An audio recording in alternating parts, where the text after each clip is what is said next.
Olá, terceiro ano, tudo bem com vocês? Espero que estejam bem. Hoje, mais do que nunca, o vídeo está bem artesanal, bem caseiro mesmo, porque inclusive eu estou fora da minha residência oficial, então estou sem o equipamento, que já não é muita coisa, né?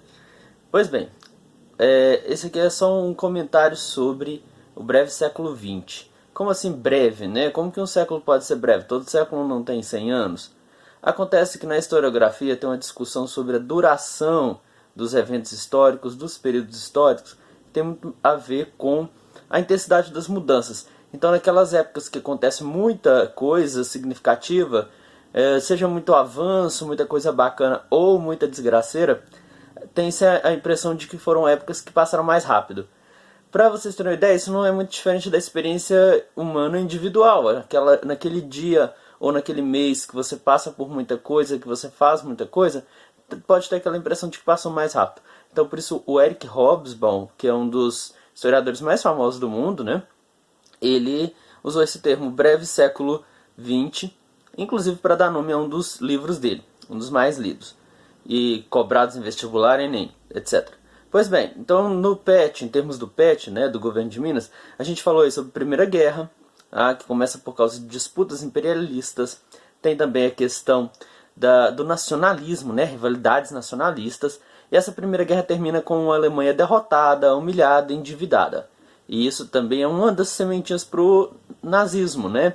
População alemã revoltada com o que aconteceu durante a Primeira Guerra. E ao final dela, principalmente, com aquele Tratado de Versalhes. Pois bem, a gente tem também o período da crise, né, de 1929, que afetou primeiramente os Estados Unidos de forma mais extrema, mas depois se espalhou pelo mundo, repercutindo em vários países, fazendo aumentar o desemprego, fazendo aumentar o problema da desigualdade social, certo? E também a gente não pode esquecer do impacto dessa crise de 1929 aqui no Brasil, quando a gente tem, por exemplo, a queda na venda do café, né? Os Estados Unidos é o grande comprador de café brasileiro e esse café ele vai, né, ter menos saída, vai cair de preço, prejuízo aqui no Brasil, tudo mais. Depois da crise de 1929, né? Perdão, tem também a questão da Revolução Russa, né, que derrubaram o czarismo, e depois isso caminhou para a criação da União Soviética, né, primeiro grande país socialista do mundo, e que, principalmente nas primeiras décadas, vai ter muito avanço econômico, tecnológico, militar também.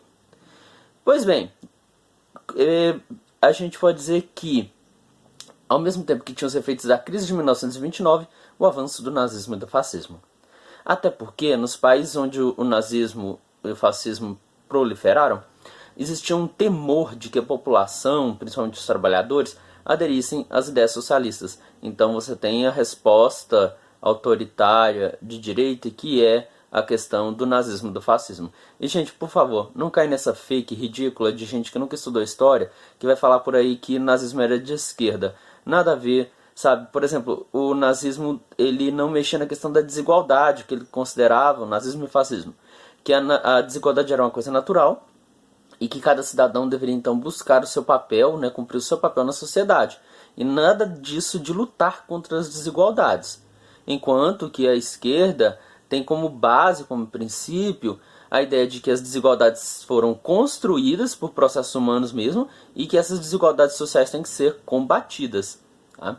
É difícil definir esquerda e direita porque isso varia muito de lugar para lugar, de época para época. Uma coisa é filosofia, ideia de esquerda, outra coisa é comportamento eleitoral partidário. Tá?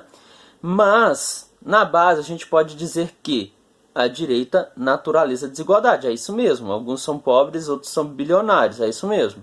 Não tem o que se fazer, ou não se deve mexer nisso. A esquerda vai ter aí a pauta da luta pela igualdade. Tá? Isso é o básico, mas em cada momento histórico isso vai ter as suas próprias implicações. Mas, voltando, nazismo e fascismo não pode ser considerado de esquerda, até porque esses regimes tiveram grande apoio de grandes empresários. Na Alemanha nazista teve as empresas que lucraram com o trabalho forçado dos judeus. Volkswagen é uma delas, tá? Então, recentemente, até algumas dessas empresas pagaram indenização para famílias, né, de judeus que foram explorados nas suas fábricas. Pois bem, depois a gente tem a Segunda Guerra, que é fruto principalmente do expansionismo do eixo. O eixo é Japão, Itália, Alemanha. Eles começam a invadir territórios. Tá? A Alemanha, por exemplo, ela quebra o acordo que tinha lá com a União Soviética de não se atacarem, ataca a União Soviética, né? A Itália também faz ali seus ataques expansionistas, e o Japão também. Então os outros países meio que reagem. Demorou-se a reagir ao Hitler, né, ao Mussolini, e aí pode ter várias explicações. Uma delas é a Europa ainda estava ferrada pela Primeira Guerra. Então eles demoram um pouco a reagir, a querer atacar o Hitler, o Mussolini, né, o Império Japonês. Pois bem, continuando aqui, a gente tem no desfecho dessa Segunda Guerra Mundial a derrota do eixo. O Japão foi o último país a se render, né? A Alemanha e Itália foram derrotados um pouco antes. E a gente tem também a questão das bombas nucleares que foram jogadas ali, né, sobre o Japão, supostamente para causar a rendição do Japão. Bombas nucleares jogadas pelos Estados Unidos.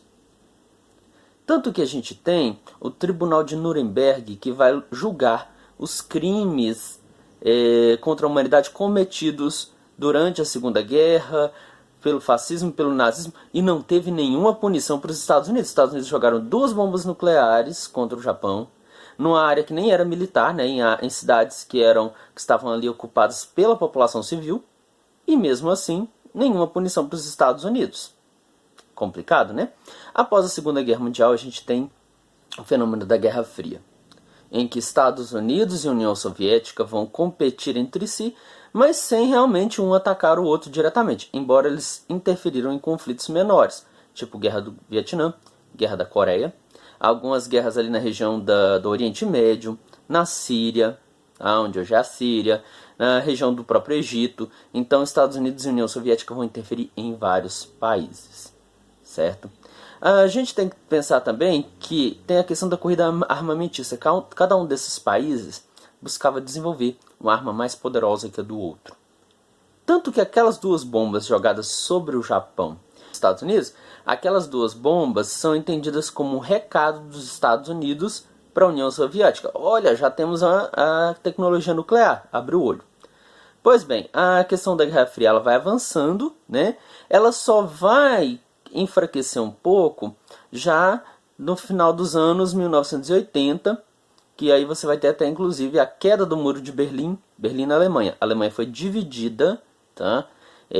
Entre a influência do lado capitalista e a do lado socialista, e você tinha um muro que dividia. Esse muro foi derrubado, né? Mas já no final do século XX, e também no finalzinho do século XX você tem o fim da União Soviética. Ela vai se dissolver. Pois bem, quando se fala em Guerra Fria, é complicado também a falta de entendimento sobre os termos. Por quê? Muitas das vezes, socialismo e comunismo são tratados como sinônimos. Inclusive, isso aconteceu no programa Se Liga na Educação. Então, qual que é a diferença? Voltando lá para o Karl Marx e o Friedrich Engels, que lançaram lá o Manifesto do Partido Comunista, socialismo e comunismo são 2 etapas diferentes do processo revolucionário. No socialismo seria aquele momento em que a classe trabalhadora tomaria o poder para começar a redistribuir as terras, as riquezas, para organizar as fábricas conforme as necessidades do povo.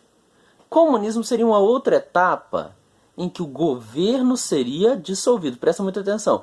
Comunismo seria o momento em que o governo seria dissolvido, ok? E a população iria se organizar por comunidades mais próximas, né, pela galera ali mais próxima, no modelo de autogestão. Então, se a gente for levar isso a rigor, o comunismo nunca existiu. Por quê? Em países como União Soviética, Cuba, China, não aconteceu essa dissolução do Estado. Na verdade, o Estado se tornou cada vez mais concentrado, autoritário, né, muitas das vezes cada vez mais forte. Certo? Então, gente, nesse patch número 4, ele tem um teor mais econômico, que ele vai discutir a globalização, o neoliberalismo, tá? Então um foco mais voltado para a economia, mas todas essas questões políticas e também econômicas que tinham acontecido antes vão influenciar. Por agora é isso, muito obrigado, até a próxima.